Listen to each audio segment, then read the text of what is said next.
Hey everybody, welcome back to Hayes Tech. I'm Dave Hayes, and this is the channel where we talk about pretty much anything tech. And again, I do mean anything tech. Now in this video, we're going to go ahead and talk about the laptop that I just purchased, and of course it is the Gigabyte Aero 15. And I'm going to let you all know what I think about this laptop so far. Now, I've only had it for about 2 weeks, so you're not going to get an in-depth review of this laptop. But what you're going to get is what I think about it so far within the 2 weeks that I've been using it, and I've been using it pretty hard. So again, I'm going to try to make this video as short as I can possibly make it. So let's go ahead and dive on in to the Gigabyte Aero 15.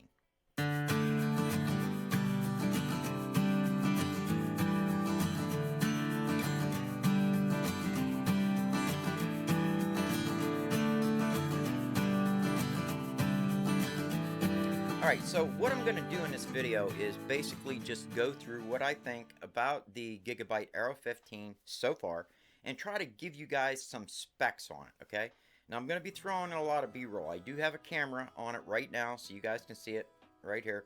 Yeah, you can see some of the background back here, but basically I'm just going to be showing you the 4K OLED screen on it, the keyboard arrangement, and go through some of the items that come on this laptop, and again let you guys know what I think about it. So this is the Gigabyte Aero 15. Now it does come with Windows 10 installed on it, and as long as this laptop meets the criteria, which it does, you can just upgrade, and Gigabyte has nothing to do with that. It has an 8th gen Intel Core i7 processor. Now the video card in it is the NVIDIA GeForce GTX 10650, and it's got the GDDR5 RAM in it, and it actually has 6 gigabytes of that RAM. This laptop has the OLED panel, and it's only 60 hertz, okay? Again, I got this not for gaming, but for video editing, and I wanted that 4K OLED panel on it so I could see all my work that I did on the cameras in true to form video, right? All the reviews I've seen said the color aspects on this laptop are like 99% out of 100% of being exactly where they need to be. So again, if you guys have to actually look at this screen to be able to appreciate it, it's that nice. Believe me, I was blown away by that alone. Now this does have 5mm bezels around the screen, and I can tell you it's all screen. When you look at it, it's like, wow, I can't believe they made it that thin. Now, I will say, though, with that, you know, it is kind of flimsy. So it's not like my last laptop. Also, this thing's made of metal. Now, there's some plastic in it, but I've never had a laptop that was made of metal. And this is. It actually feels high quality when you hold it in your hands. I just wanted to give you guys a real quick view, kind of let you guys look at all the different ports. Now, this is the back of it. Notice it has 2 hinges. The one thing I really wanted to stress is this thing is made of metal. It is not plastic. The only plastic on this laptop is this top piece right here, and actually it's metal.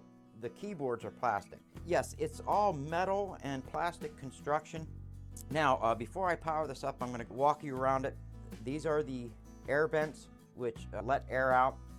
If you look underneath, you will see all the airflow, okay? This is not a laptop that you want to drink your coffee around or anything like that, because if you spill something on this, it could get into it and short it out. So you want to be careful with that, okay? But I did want to show you guys all of the vents that it has. Okay, now starting on the left side of the laptop, you have a full-size HDMI port here. Then next to that, you have the Thunderbolt 3 port. Then you have a USB. Then you have your microphone and headphone port. Ethernet port is next to that. On the other side of the laptop, you have where the power cord plugs in. This gives you a full-size SD card reader. Then you have your USB 3.1 Type-C port here. That port is supposed to be able to work at 10 gigabytes per second, and it is a 5 volt 3 amp powered port, okay? And then you have your two USB Type A ports. They're Thunderbolt ports. And again, they read up to 40 gigabytes per second. Now what I'm going to do is I'm going to go ahead and open it up. Now I did want you to notice this Aero nameplate on top. Whenever the laptop is powered up, this will light up, which I will show you. So we're going to go ahead, open the screen. Now with the screen open, this is a 4K OLED screen. It has very thin bezels. This is your camera port, which has a cover on it. Here's your power button. We're going to go ahead and hit the power button. Okay, once it powers up, it's got a fingerprint reader, which I have set up. And there we go. It's just nice. And I'm not sure that this is showing this in its true light. But here you go. Now, I don't have this plugged in, so of course, these are your battery settings. Now, it does not have a touchscreen. And here's your keyboard. It does have the number pad built right into the keyboard. The touchpad seems to be okay. I don't use the touchpad much. I always plug in a USB dongle and use my mouse. That's just the way I use these laptops. But I figured I'd let you guys see it. This is the walk around. Oh, this is one thing I wanted you to notice. Look how easy this is to open. One-handed. I do not have to use two hands to open this. One hand. Figured I would go ahead and show you the keyboard settings. Right now I have it set to static and one color. I'm gonna go ahead and there's one. Put it on the random. Okay, this is the setting I like. If I'm going to use it for a colorful setting, I'm going to put it on the neon setting. It just switches through all the different colors it has, and I'm hoping this picks it up. But there you go. All right, what do you say we go ahead and get back to the video? I'm going to go ahead and power this down. And it starts up and shuts down pretty quick. I don't think it, starts up as quick as my HP laptop did.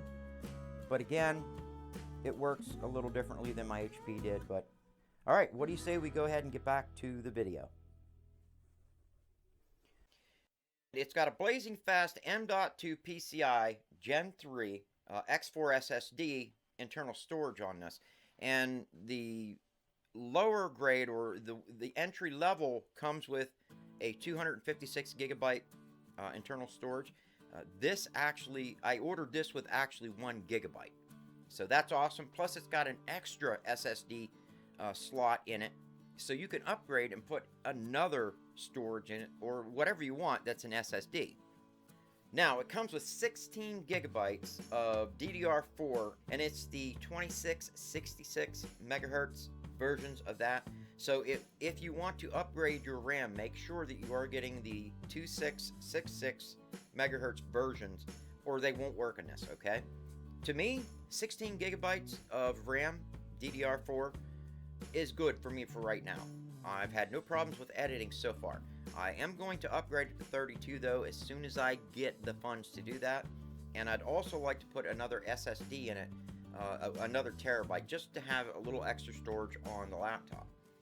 I do use something like this, and this is a 2 terabyte lower grade SSD. Transfer speeds are so fast.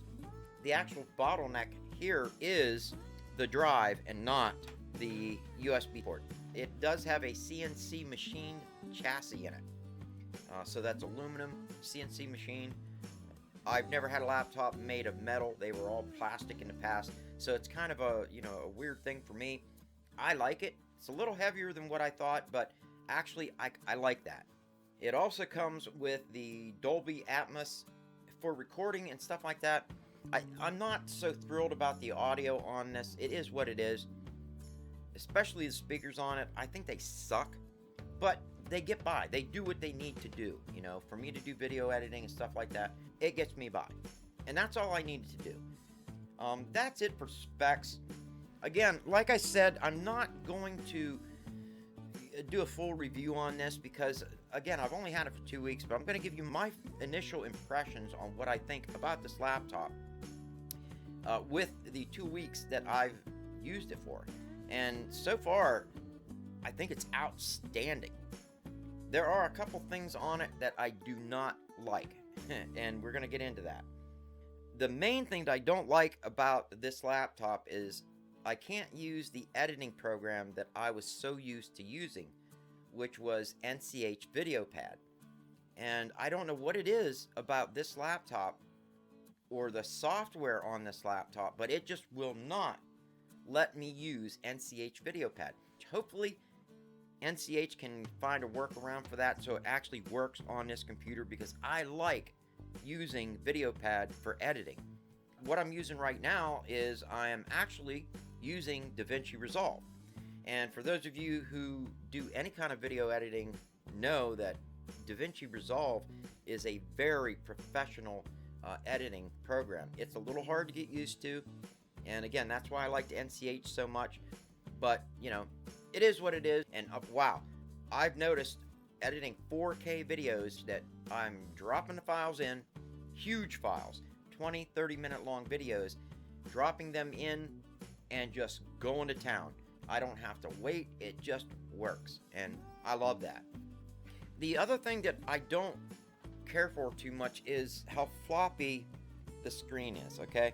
I do understand why it's that way, because they're trying to make it as thin and as light as they can, but I think they could have made the laptop a little wider, put some thicker bezels on it, and I think that would have, you know, actually been better for the laptop had they done that. It wouldn't have bothered me to have a little extra girth around the outer perimeters. But it is what it is. I do like the keyboard. I like the fact that the number pads are the same size as the actual keyboard itself. That I'm just used to off of my other laptop. And I like the RGB controls on it. I think that's awesome. So basically what I'm going to do is I'm going to run some benchmarks. I'll throw them in here, let you guys see the benchmarks. And then we'll go ahead and jump back in here and I'll give you my final thoughts and go ahead and close this video out. Now, I was going to do a screen record so, you know, you guys could actually, you know, see it that way. But the problem with screen recording is that takes up a lot of utilities as well, because it is recording in 4K, doing a 4K screen record. And, you know, because, of course, my screen is in 4K. So I figured I'd just throw the video camera up and we just go to town and do it this way. So let's go ahead and click run. Notice it picked it up that it's in gaming mode. So it is going to set it up, you know, for gaming mode.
again, I will try to fast forward through, it loading and all that, so that we just go from one frame to the next to the next. Now this next one, there's no audio in it, obviously. It basically just kind of goes through a couple of the scenes that you didn't get to see. It'll do another one like that, and then it'll show the building process, and then you're done.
I hope you enjoyed the benchmarks that I did. I tried not to cut so much out of it and just let you guys enjoy watching it.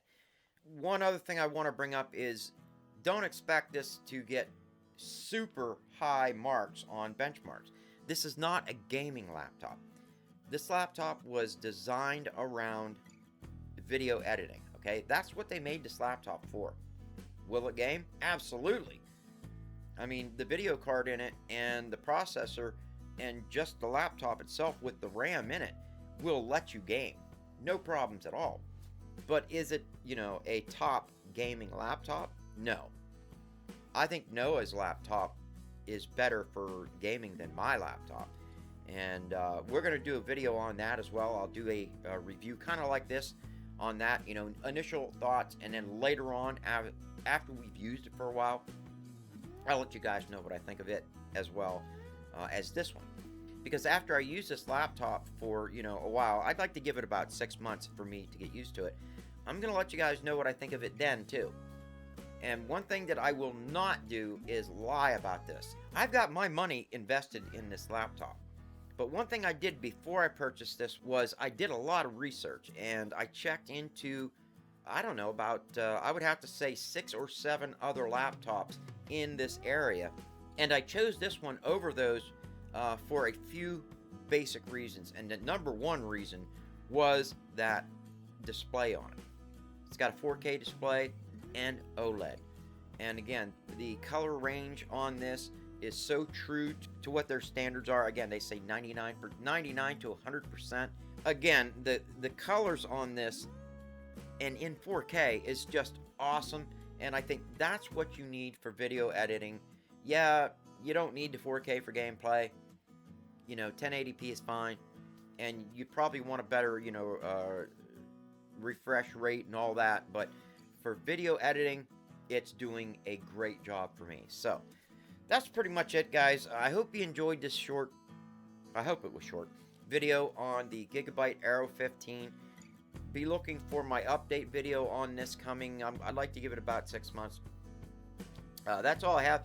Don't forget about the giveaway I'm going to have. I'm going to end up giving my Canon T6i away to one of you. Basically right around Christmas time. I'm just going to give it away as a Christmas present. I don't give a crap anymore about the subscriber count and all that. So we're just going to go ahead and give that away for a Christmas present to one of you. So be looking for that video. So that's pretty much all I have. If you have any questions or comments about this, put them down below. If you have any comments on any videos that you would like me to make, post below. And again, you have to remember that for me to make these videos on, like, say, a product or something, I have to purchase that out of my pocket. So that's one of the reasons why the videos are coming the way they are, because I'm reviewing things that I purchase, okay? Especially things that I need right now. And the videos on, like, action cameras and all that, they're coming, okay? But you guys, we have to wait until I can catch myself up with all the money I spent on this and my tablet and all that, because I've had a hell of a time here in the past, 6 months? I think it's about the past 6 months. My tablet broke, my computer broke, so I've had to replace all that. That takes money. So I was going to close this video out, and now I'm making it longer. Anyways, that's all I have, guys. Thank you all for watching, and I will see you all on the next one.